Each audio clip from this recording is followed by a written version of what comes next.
C'est au nord de l'Afrique du Sud, dans la région du Cap, que prospère le Conophytum obcordelum. Il se présente sous forme de petites touffes basses, aux très nombreuses têtes compactes dont chacune ne dépasse pas les 1 cm de diamètre. Une collection de conophytons au repos n'attire pas le regard. À cette période, quand je les présente à des néophytes, leur silence est très significatif. Pour cette espèce, la culture est facile, à condition d'en connaître les règles et de les suivre à la perfection. Chez nous, dans l'hémisphère nord, pendant les mois de mai, juin et juillet, cette plante est au repos, et malgré les grosses chaleurs de l'été, elle ne doit pas être arrosée, mais simplement vaporisée pour les maintenir en vie, tout en surveillant les feuilles sèches de l'année précédente, qui doivent recouvrir les nouvelles feuilles qui sont dessous. Ces feuilles sèches jouent le rôle de protection solaire pendant ces 3 mois de repos. Et dans nos collections, il faut abriter ces plantes avec de l'ombre verte. Et fin juillet, suivant le temps, il faut commencer l'arrosage. Et ces conditions sont fonction du temps qu'il fait et de la situation géographique à laquelle on les cultive.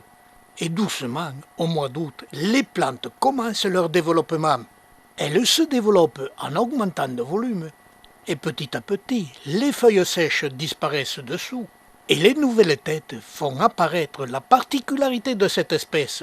2 mots à ce sujet.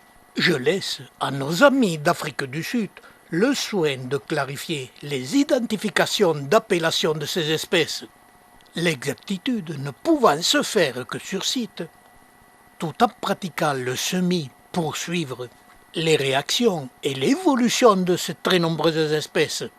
Et je reviens chez nous au mois d'août. Quand les plantes se présentent légèrement flétries, elles réclament un arrosage assez copieux, imbibant correctement toute la potée, puis attendre pour le prochain arrosage que les plantes recommencent à se flétrir. Et ces opérations nous ont amenés fin septembre, début octobre.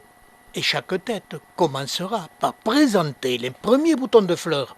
Et pendant toute la floraison qui durera tout le mois d'octobre, il faut continuer les arrosages.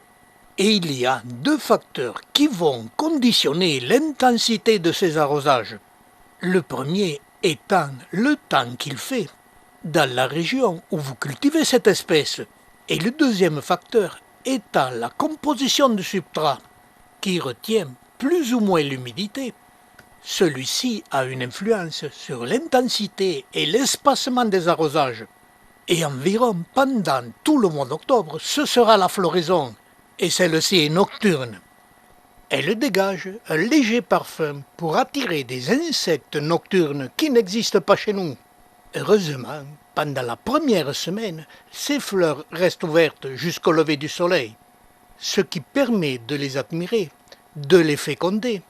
Et malgré cela, il faut malheureusement 2 pieds qui ne soient pas du même clone pour obtenir des fruits. Autre particularité, chaque fleur, au bout d'une semaine, ne se refermeront plus et resteront ouvertes pendant 15 jours. Elles sont reconnaissables car les pétales s'enroulent en prenant la forme d'une hélice qui tourne. Et chaque année, sur le même pied, cette floraison peut être groupée ou échelonnée. Ce qui m'amène au substrat que j'emploie pour cultiver ces plantes. Celui-ci est en 3 parties, la moitié de terreau bien décomposé et l'autre moitié en 2 parties égales, sable et terre de jardin. La proportion de sable et de terre plus ou moins argileuse conditionnera et réglera les espacements des arrosages. La règle d'or, il ne faut pas que la motte reste humide trop longtemps. La culture de cette espèce est basée sur l'observation de la plante toute l'année. Et je reprends cette potée au mois de novembre après la floraison. Petit à petit, les fleurs se fanent. Il faut arrêter de les arroser, simplement les vaporiser pour les tenir bien gonflés en décembre, janvier, février, mars et avril.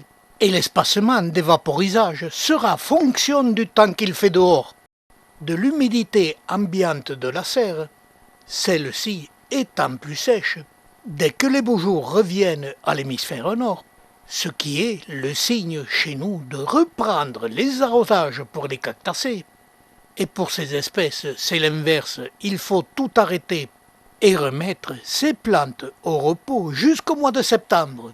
Sur cette touffe, âgée de plus de 20 ans, une partie des têtes ont séché et sont mortes. C'est pourtant le même pied. Et, en regardant de plus près, on aperçoit qu'il y a encore un peu de vie sur quelques têtes. C'est le moment d'intervenir pour multiplier cette plante par bouturage. Il faut les séparer du pied mère en gardant la tige la plus longue possible en dessous des feuilles. Elles serviront pour être repiquées et pour maintenir les feuilles enfoncées à moitié dans le sol. La période de ce repiquage doit se faire à partir du mois de juillet, au moment de la reprise, et qu'il faut les repiquer en les arrosant un peu plus que le pied mère jusqu'à la reprise. Comme je n'ai qu'un pied et pas de graines, c'est ma méthode pour conserver cette espèce.